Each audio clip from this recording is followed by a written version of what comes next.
If you've seen videos on my channel before, you've probably seen these buildings. I love the glass on them and how they reflect the setting sun, and how the buildings sit above the lake as reflections, or how they light up and glow at night. I know these buildings aren't famous or that there's anything particularly special about them, but I see them often and want to capture all the moods they reflect. So in today's video, I'm going to show you 48 different film stocks of these glass buildings in all different seasons and light conditions. Here's the full list of 48 film stocks I'll go through.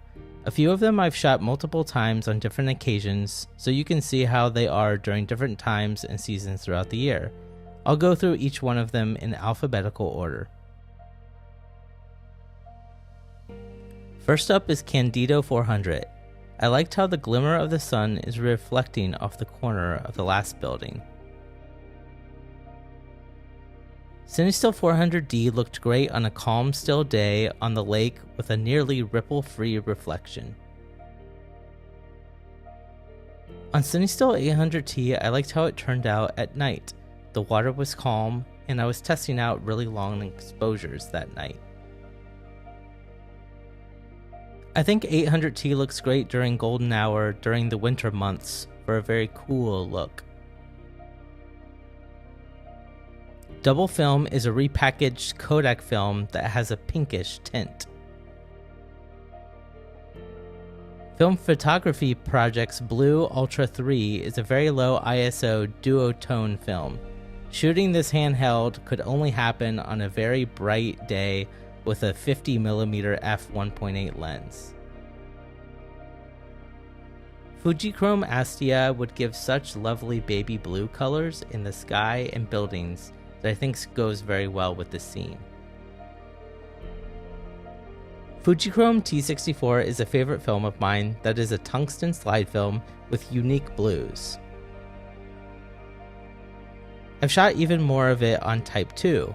It gives off so many different colors. I especially liked how this image had a lot of purples. And during the winter months, it had a very light blue, almost teal look. During the last moments of golden hour, it has some similarities to Velvia 50, but you can see that the orange turned almost more of a peach-like color. And deep blues once the sun had fully set. This image is one of my favorites. Fujichrome Velvia is another great film to shoot during golden and blue hour. Once the sun had set further, the blues really came out, and I love all the reflections in the buildings. But I have to say that when you get these purples during blue hour, this is my favorite shot on Velvia. I happened to get a few rolls of Fuji Natura 1600.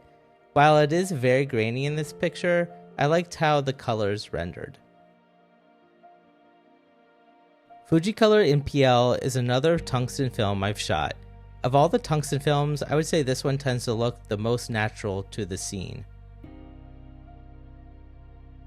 Fujicolor NPS is a color negative film that also has a very nice baby blue look that is very similar to Astia. Fuji Pro 400H usually looks great in the summer with lots of green grass and trees. And here it still has that green cast it's known for in the winter. I think Fuji Superia turned out lovely during golden hour with the green trees and lake algae.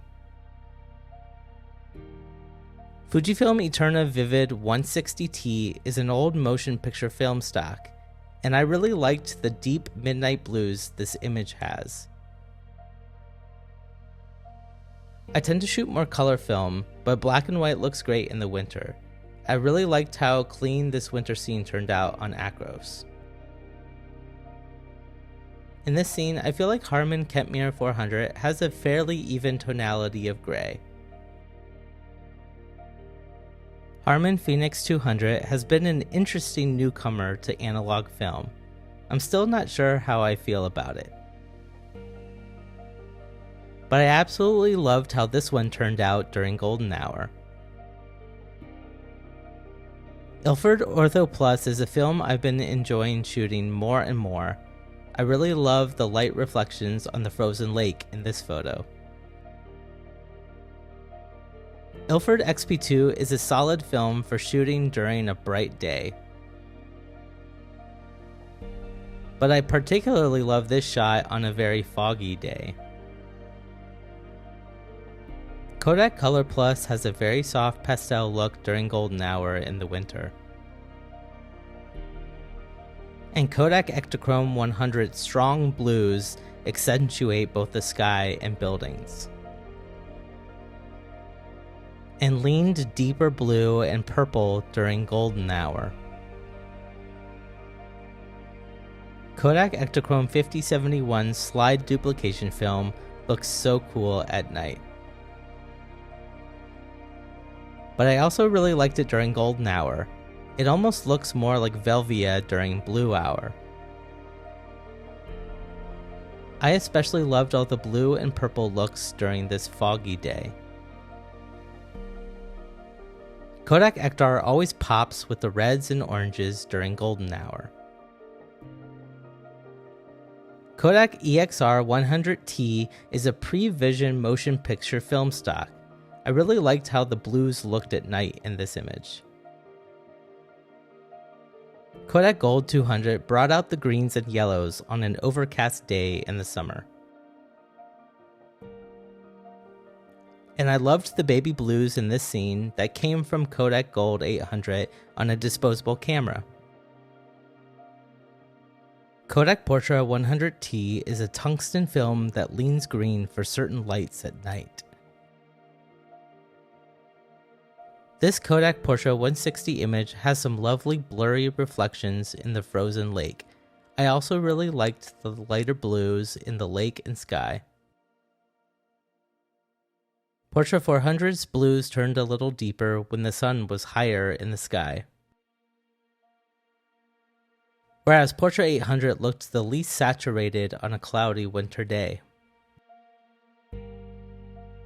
Black and white can have different looks depending on the day and season. I liked the reflections on this summer day. On a rainy and foggy day, I liked the two buildings next to the two trees.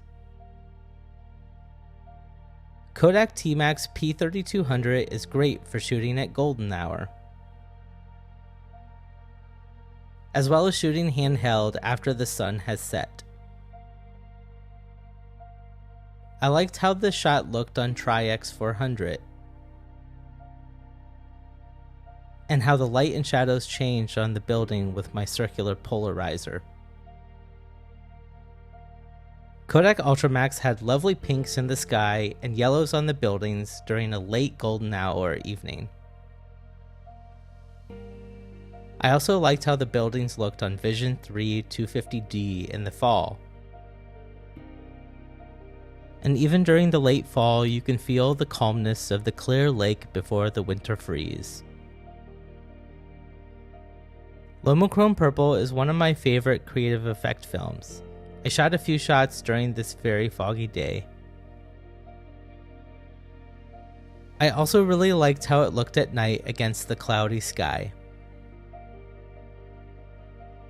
Lomo Turquoise has a very cool metallic look at night. Lomography Color 100 is not a film I shoot often, but it seems to do well on bright winter days. I liked how Lomo Color 400 looked during the winter during golden hour. And I really loved the warmth it had during summer days, as well as when the sun was setting. Lomo Color 800 looks great during blue hour on a cloudy day. Or during a, wait, what in the Stranger Things is happening here? This isn't Redscale film. This is how the sky looks. It's like this crazy orange, almost apocalyptic like look. Here's what it looks like earlier on that same day.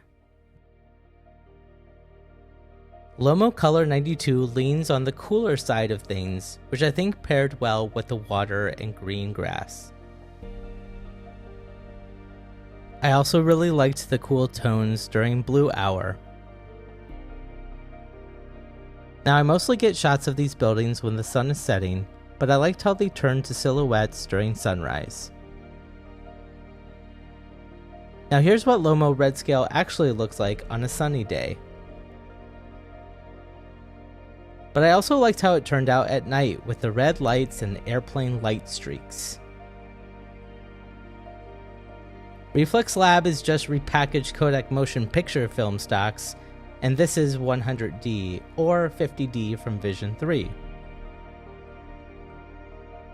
I also shot the 100R, which is Kodak Ektachrome 100 motion picture stock. Here it turned out really good during Blue Hour, but I have to give it to the Velvia that looked even better during this shot. And this is Reflx Lab 400D or 250D on Vision3 on a gloomy brown day. So here's the first 24 film stocks I've shot at the glass building. And here are the last 24 film stocks. I'm sure I'll keep coming back. Which ones were your favorites? I've narrowed down my personal favorites to these 6, with Fujichrome T64 Type II being my top favorite of all, with those deep blues. Thank you so much for watching, and we'll see you on the next one.